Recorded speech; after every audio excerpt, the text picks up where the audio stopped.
219 उम्मीदवार मैदान में हैं। आपको ये बता दें कि 7 जिलों की 24 विधानसभा सीटों पर कल वोटिंग होगी। 43 महिला उम्मीदवार मैदान में हैं। कल फर्स्ट फेज के लिए वोटिंग होनी है। सुबह 6 बजे से ये वोटिंग शुरू हो जाएगी और पहले फेज के लिए ये मतदान होने जा रहा है। पहले फेज में 7 जिलों की 24 सीटों के लिए मतदान होगा।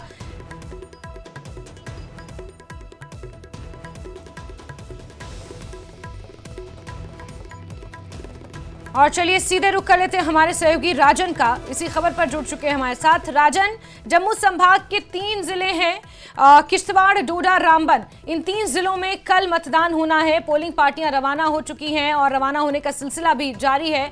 जरा बताएं किस तरह की तस्वीर बनती हुई नजर आ रही है। जास्मिन, बहुत ही अहम जो है कल का दिन होगा इन तीनों जिलों के लिए, क्योंकि 10 साल के बाद यहाँ पे विधानसभा चुनाव होंगे। और जिस तरह से यहाँ हमने देखा है कि जम्मू रीजन में कई जो ये जिले हैं, किश्तवाड़ है, डोडा है, वहाँ पे आतंकवादी घटनाएं भी पिछले कुछ सालों में हुई है। और जिस तरह से अब जो है केंद्रीय जो मंत्री कल अमित शाह यहाँ पे पहुंचे, उन्होंने भी कहा कि अब यहाँ पे जो आतंकवाद है वो जल्द ही समाप्त हो जाएगा। तो एक तब्दीली के लिए और खुशहाली के लिए और शांति के लिए यहाँ पे लोग वोट करना चाहते हैं। और अब क्योंकि डिलिमिटेशन हुआ, उसके बाद कई जो सियासी समीकरण हैं वो भी यहाँ पे बदले हैं। क्योंकि पहले जहाँ पे भी मैं भी मौजूद हूँ, किश्तवाड़, ये पहले एक सीट थी, अब किश्तवाड़ अलग से है, जहाँ पे शगुन परिहार जो है वो बीजेपी के कैंडिडेट हैं, उनके सामने सजाद अहमद किचलू हैं। और वही जो पाडर नागसैनी एक नई सीट जो बनी है, वहां से सुनील शर्मा और एनसी की पूजा ठाकुर जो है आमने सामने है। काफी कड़ा मुकाबला है। और इस दफा जो दिलचस्प बात यह है कि किसी भी सीट पे कोई भी बिल्कुल श्योर नहीं है कि वो जीतेगा या नहीं जीतेगा। बिल्कुल अब लोग जो है वो कयास लगा रहे हैं। बहुत ही कड़ा मुकाबला होने वाला है। डोडा पे भी कड़ा मुकाबला है, रामबन में बहुत ही दिग्गज आमने सामने है, यहाँ किश्तवाड़ में। और जो खासकर जो सिक्योरिटी है वो एक काफी अहम जो यहाँ पे पहलू है, उसको सुनिश्चित बनाने के लिए, यकीनी बनाने के लिए जो पैरामिलिट्री फोर्सेस है उनकी डिप्लॉयमेंट, काफी हैवी डिप्लॉयमेंट आप देख सकते हैं। यहाँ से विभिन्न उन पोलिंग स्टेशंस पे इनको भेजा जाएगा, जहां कल सुबह 6 बजे ही वोटिंग शुरू हो जाएगी। और जिस तरह से हमने जोश देखा है जास्मिन इस दफा वोटर्स में, ये हम कह सकते हैं कि इस दफा पिछले जो रिकॉर्ड हैं वो टूट सकते हैं वोटिंग के। क्योंकि 10 साल के बाद लोग चाहते थे यहाँ विधानसभा चुनाव हो, यहाँ पे जो जमहूरियत है, जो उनके चुने हुए कैंडिडेट हैं विधानसभा में जाएं और उनके जो कामकाज हैं वो करवाएं। और इसलिए हमने काफी लोगों से पिछले दिनों में बात की यहाँ पे, और इन सब लोगों का कहना है कि हमारे लिए ये इलेक्शन बहुत ज्यादा अहम है। बिल्कुल राजन, इलेक्शंस बहुत ज्यादा अहम है, इसमें कोई दो राय नहीं है। लेकिन बीते कुछ दिनों में जिस तरह की घटनाएं देखी गई हैं, खासतौर पर डोडा और किश्तवाड़ के इलाके में, उसके बाद कहीं ना कहीं सुरक्षा व्यवस्था एक बहुत बड़ी चुनौती अभी भी है। और ऐसे में जो उम्मीद की जा रही है कि लोग घरों से बाहर निकलेंगे, बढ़ चढ़ कर मतदान करेंगे, वो उम्मीद कायम रहनी चाहिए। और मुदस्सिर भी हमारे साथ जुड़ चुके हैं अनंतनाग से।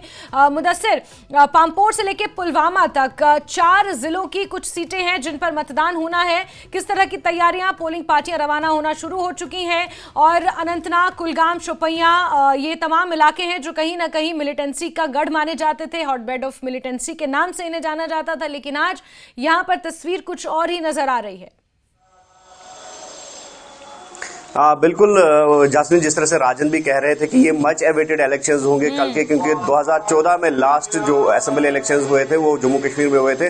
और लगभग 10 साल के वक्फे के बाद इस तरह के इलेक्शंस होना यकीनी तौर पर लोगों के लिए खुशी की बात है और राहत की बात भी है। और यही वजह है कि ये तवक्का की जा रही है, उम्मीद की जा रही है कि कल ज्यादा तादाद में वोटरान घरों से निकलेंगे और पोलिंग बूथ्स की जानिब वो रागिब होंगे। और ज्यादा से ज्यादा ये कोशिश रही है एडमिनिस्ट्रेशन की भी, पॉलिटिकल पार्टीज की भी, कि ज्यादा से ज्यादा वोट शेयर जो हो वो इस बार हो जाए। और कुल मिलाकर जिस तरह से कल का फेज देखा जाए तो पहला फेज है ये। और जो जिस तरह से चिनाब की जो 3 डिस्ट्रिक्ट्स है और साउथ कश्मीर के 4 डिस्ट्रिक्ट्स है, तो वहां पर ये चुनाव होना है।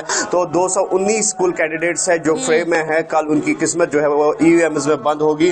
और 23,27,000 वोटरान कल पहले फेज में मतदान करने की अहलियत रखते हैं। और अनंतनाग या साउथ कश्मीर की अगर हम बात करेंगे, जिस तरह से आपने कहा कि हालात कुछ और थे अगर पिछले इलेक्शंस की तुलना की जाए, तो तो यहाँ पर ज्यादा से ज्यादा बाइकआउट पॉलिटिक्स को तकवीत दी जाती थी। और लेकिन इस बार ऐसा लग रहा है जिस तरह से हालात भी सामान्य हो गए, बेहतर हो गए हैं, तो ऐसे में ये तवक्का की जा रही है कि इस वक्त बाइकआउट पॉलिटिक्स को खैर बात कहा है लोगों ने और अब बढ़ चढ़कर इस जमहूरी प्रोसेस में हिस्सा लेंगे। और सबसे खुशआइंद बात यह है कि जिस तरह से जमात इस्लामी के जो कैंडिडेट्स है, जमात इस्लामी लगातार ये मांग कर रही थी कि उनसे बैन हटाई जाए उस संगठन से, तो वो भी इसमें जो है शिरकत करेंगे पोलिंग प्रोसेस में, लेकिन ऐसा नहीं हो पाया। लेकिन जमात इस्लामी के जो कैंडिडेट्स है वो अब जमात इस्लामी के परचम के तले भले ही इंतखाबात न लड़ रहे हो, लेकिन ये बात सही है कि जमात इस्लामी के जो लीडरान थे या फिर जो उनके एक्टिविस्ट्स थे वो बतौर इंडिपेंडेंट कैंडिडेट्स इस इलेक्शंस में आए हैं। और जिसका यही मतलब हुआ कि आज जो ये जमहूरियत का जश्न है या जमहूरियत की जंग है,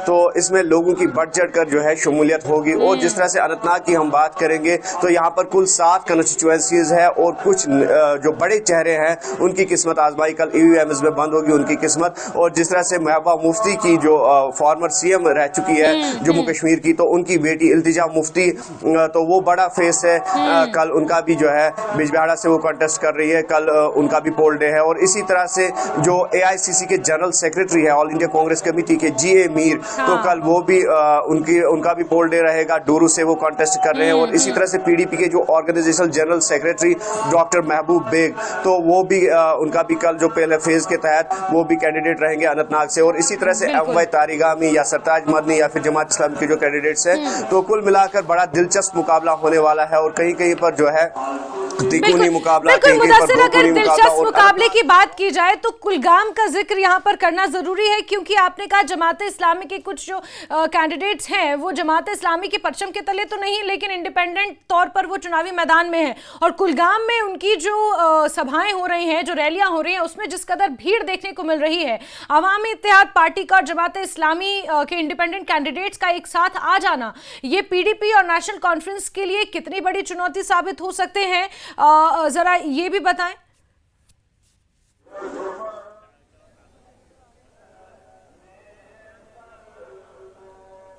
जी मुदस्सिर, चलिए मुदस्सिर से दोबारा जी मुदस्सिर, यस।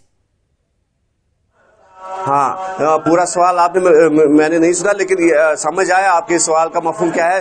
हम ये कह सकते हैं कि जिस तरह से जमात इस्लामी के जो कैंडिडेट्स है, तो वहाँ वो उनका मैदान में आना यकीनी तौर पर कुछ पॉकेट्स पे कुछ पॉलिटिकल लीडर्स या फिर कुछ पॉलिटिकल पार्टीज के लिए नुकसानदेह साबित हो सकता है। और जिस तरह से हमने पहले भी बात की कि जो पीडीपी है, पीडीपी का ये माना जाता था कि उनका सॉफ्ट कॉर्नर है टुवर्ड्स सेपरेटिस्ट या फिर जो हुर्रियत कॉन्फ्रेंस या फिर जमात इस्लामी, तो उस वजह से ये माना जाता था कि जो जमात इस्लामी का कैडर है वो कहीं ना कहीं पीडीपी के हक में उनका वोट जाता था और उनके लिए जो है हिडन कैंपेनिंग होती थी, जिस तरह से अपोजिशन इल्जामात लगाती थी। तो उस वजह से अगर देखा जाए तो जो वोट कट होगा तो सबसे ज्यादा जो इसका नुकसान है वो पीडीपी को ही उठाना पड़ेगा। और इसके अलावा कुलगाम जो कि hot bed of Jamaat Islami माना जाता था पहल से, जब से मिलिटेंसी इरप्ट हुई तो यहाँ पर जमात इस्लामी का जो है सख्त दबदबा रहा है इस कुलगाम पूरे जिले की। अगर हम बात करेंगे तो कहीं ना कहीं जो एमवाई तारिगामी है तो उनका भी अच्छा खासा मुकाबला अब दिखेगा जो जमात इस्लामी के कैंडिडेट्स है या फिर जमात इस्लामी के जो वोटरान का कैडर है। तो ये भी समझा जाता था कि एमवाई तारिगामी के हक में भी वो वोट चला जाता था पास्ट में, लेकिन इस बार ऐसा बिल्कुल नहीं होगा। तो यकीनी तौर पर एक कड़ा मुकाबला होगा। और जिस तरह से कल जीए मीर से भी हमारी बात हुई, उनका ये कहना है कि जो एआईपी और जमात इस्लामी का हाथ मिलाना है ये नेचुरल नहीं है बल्कि डायरेक्टिव्स पे बेस्ड है, यानी कि उनका ये मतलब है कि पीछे से डायरेक्शन मिली है। बिल्कुल मुदस्सिर, ये तमाम जो स्थानीय रीजनल पॉलिटिकल पार्टीज हैं, जो स्थानीय राजनीतिक पार्टियां हैं, वो अवामी इत्तेहाद पार्टी और जमात इस्लामी के कैंडिडेट्स को लेकर ये कहीं ना कहीं एक नैरेटिव सेट किया जा रहा है। हालांकि अब जनता का दिन आ चुका है और कल जनता को डिसाइड करना है। तमाम ये जो कयास हैं, जो ये आरोप प्रत्यारोप हैं, ये यूं ही चलते रहेंगे। और राजन, जरा आप बताएं, किश्तवाड़, डोडा और रामबन ये 3 जिले हैं जम्मू संभाग के जहां पर मतदान होना है। हाल ही में किश्तवाड़ और डोडा में आतंकी गतिविधियों में जिस तरह से तेजी देखी गई, जो इन्फिल्ट्रेशन की वहां पर कोशिशें हुई, उसके बाद सबसे बड़ी चुनौती वहां पर सुरक्षा की है।